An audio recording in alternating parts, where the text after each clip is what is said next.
আওয়ামী লীগের মতো বড় দলের আপনি সিনিয়র যুগ্ম সাধারণ সম্পাদক, এই মুহূর্তে আপনি ভারপ্রাপ্ত সাধারণ সম্পাদকের পদে আছেন। আপনি কি মনে করছেন যে উপজেলা চেয়ারম্যানের নিয়োগ, যেটি নিয়ে আপনি বলছিলেন যে মন্ত্রী এবং সাংসদের তালিকা করা হবে, যাদের যে এক ধরনের অন্তর্কোন্দল বাসা বাঁধছে, যেহেতু মাঠে কোনো বিরোধী দল সেই অর্থে নেই, সেহেতু ভিতরে অনেক অন্তর্কোন্দল। আমরা একটা বিষয় বলি, আসলে যে এই উপজেলার নির্বাচনকে কেন্দ্র করে আমাদের সব নির্বাচনেই আমাদের লক্ষ্য যে একটা অংশগ্রহণমূলক নির্বাচন হোক। আমাদের সভানেত্রী মাননীয় প্রধানমন্ত্রী জননেত্রী শেখ হাসিনা উনি সবসময় বলেছেন অংশগ্রহণমূলক নির্বাচন করার পক্ষে, এবং যার কারণে আপনি দেখেছেন যে আমাদের একাদশ জাতীয় সংসদ নির্বাচনের আগে বিএনপি সহ সকল রাজনৈতিক দলের সঙ্গে কিন্তু উনি বৈঠক করেছেন, একবার নয় একাধিকবার বৈঠক করেছেন, তাদের কথা শুনেছেন দীর্ঘ সময় ধরে, এবং তাদের অনেক পরামর্শ নিয়েছেন। একটা কথা বলা যে উনি সব কথা শুনেছেন কিন্তু কোনো কথা মানা হয়নি, না, এটা সঠিক নয়। উনি মানে বিএনপির দাবিগুলো যে মানা হয়নি সেটাই তো আমরা প্রকাশ্যেই যে দেখি। অযৌক্তিক দাবি সেগুলো তো মানার কোনো সুযোগ দাবি নেই। মানা হয়েছে এরকম কোন দাবি? সবগুলোই প্রায় মানা হয়েছে। নির্বাচনের পরিবেশের ক্ষেত্রে যা যা বলা হয়েছিল সেগুলো। যেমন মনে হচ্ছে নতুন করে কোনো হামলা বিএনপির মধ্যে আমি যেটা বলি, বিএনপির বেশিরভাগই অসত্য কথা বলে জনগণকে বিভ্রান্ত করতে চাই।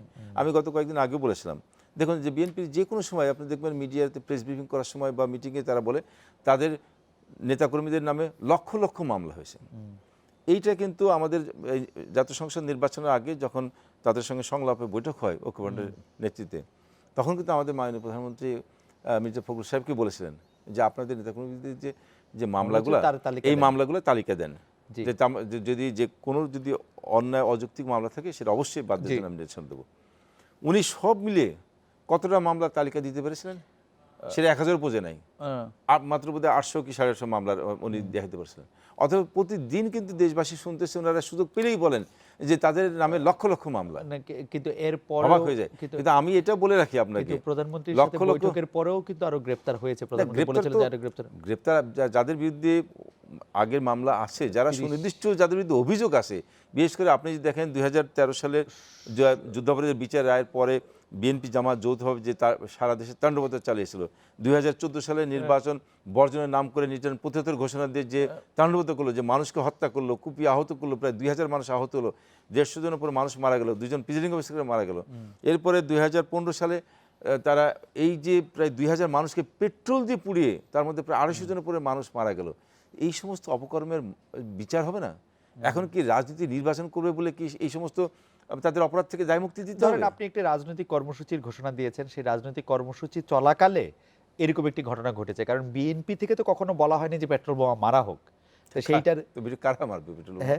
বিএনপির কর্মসূচি বাস্তবায়ন করার জন্য অন্তত 5% খবর এরকম আছে যে আওয়ামী লীগের বা যুবলীগের বা ছাত্রলীগের পত্রপত্রিকার খবর ওঠে না। এটা বিএনপি মিথ্যাচার করে তার অজস্র নজির আছে। আমি অন্য কথা বাজিয়ে দিলাম, আপনি যদি দেখেন বাংলাদেশের মধ্যে সবচেয়ে মানে 15 আগস্টের পরে দ্বিতীয় সবচেয়ে ন্যাক্কারজনক এবং বর্বরচিত হামলা ছিল 21 আগস্টের গ্রেনেড হামলা। এই গ্রেনেড হামলার পরে আপনি দেখেন এই সেদিনও, এই বোধহয় 6 মাস আগেও হবে না, 3 মাস আগেও, নির্বাচনের আগে, এই বিএনপির এখন ভারপ্রাপ্ত সভাপতি চেয়ারম্যান তারেক রহমান লন্ডন থেকে উনি বললেন, উনি ভিডিও বার্তা পাঠালেন, উনি সেই পাঠায় বললেন যে এই 21 আগস্টের এই গ্রেনেড হামলার সঙ্গে আওয়ামী লীগই জড়িত, এরকমভাবে যে উনি বলেন যে মিটিং হওয়ার কথা ছিল মুক্তাঙ্গনে, হঠাৎ করে কেন এটাকে নিয়ে গেল। অথচ এই জনসভাটা ওখানে হবে তার 3 দিন আগের থেকে সকল পত্রিকায় আমাদের 30 বঙ্গবন্ধু অভিনন্দনের সভা হবে বিজ্ঞাপন দেওয়া আছে, সেগুলো পুরানো রেকর্ড আছে সবগুলো, সকল পত্রিকা অফিসে আপনার আর্কাইভে গেলে আপনি পাবেন। তারপরে নির্লজ্জ মিথ্যাচার করে গেছে। তো বিএনপির কাজ হচ্ছে মিথ্যাচার করা। বিএনপি পেট্রোল দিয়ে মানুষ পুড়ে হত্যা করলো, বিএনপির অবরোধটা গেছে, সেই অবরোধ বাস্তবায়নের জন্য কি আওয়ামী লীগ দায়িত্ব নিয়ে মানুষ পুড়িয়ে মারবে? ওরা অবরোধ কি আওয়ামী লীগ করবে, মানে বাস্তবায়ন করবে? তাহলে এটা একটা হাস্যকর কথা না? কিছু তারা যাদের কর্মসূচি যেহেতু জনগণ সাড়া দেয় নাই, সাড়া দিচ্ছে না বলে তারা তখন জনগণের উপরে চড়াও হয়েছে।